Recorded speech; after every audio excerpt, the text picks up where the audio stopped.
Tomorrow, 4 sanctuary city mayors will take the hot seat in Congress to be grilled by the House Oversight Committee.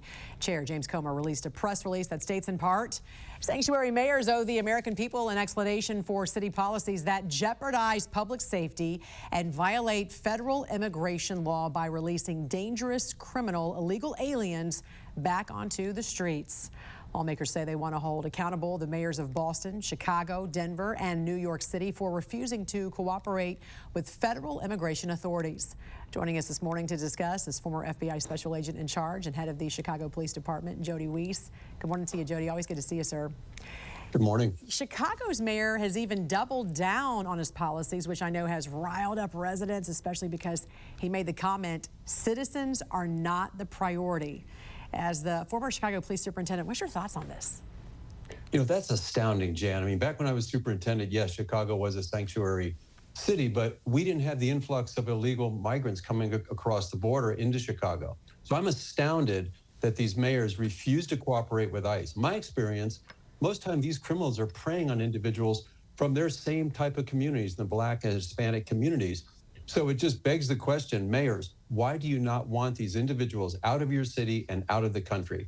But Jan, the attitudes of these mayors have to change. You go back to March 1st. You have the mayor of Boston, who was simply offering her condolences to the family of an individual who was trying to stab people. I was horrified to hear that. The off-duty cop, thank God, intervened and he stopped this potential multiple stabbing event. But the mayor's first words were comfort to this offender's family. The illegal migrant's family, not to the victim's family, the illegal migrant's family. Right. But she almost referred to him as the victim. And how about addressing the hero who stopped this? Yes, sadly, an individual died, but he died because of the consequences of his own actions. So these mayors have got to get on board. Yeah. Yeah. And in the meantime, I want to talk to you about FBI Director Kash Patel. He is fulfilling, his laundry list of sweeping promises in his first full week in charge of the agency, trying to get rid of agents and officials who are not on board with the new administration's vision and agenda.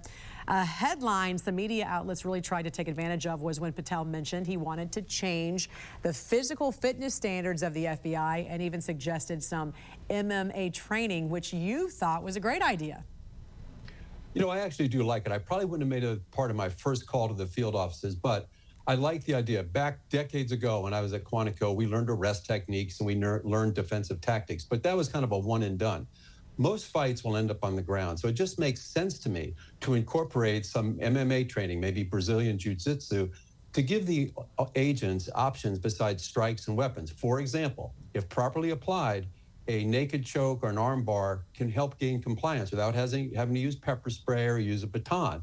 And I think more importantly, this type of training can boost the confidence and the safety for the agents. And like Yogi Berra said, baseball, 90% mental, 50% physical. I think that applies in all sports. Yeah. So, yeah, I know the chokeholds have gotten bad press, and they've been banned by a lot of departments, but as someone who's been sprayed with pepper spray and has been choked out, if you give me the option of those two, I'll take being choked out anytime. It's far less painful. But one key point, you can't introduce this at Quantico and be done with it. It's got to be part of the ongoing training for the agents, much like firearms, and it's got to be incorporated throughout their career. But I like the idea, gets people in better shape. You can survive a critical incident if you're in better shape. So let's see how it works out. Former FBI Special Agent in Charge and head of the Chicago Police Department, Jody Weis. Great to see you, sir. Have a great week. Thank you, Jan. Thank you.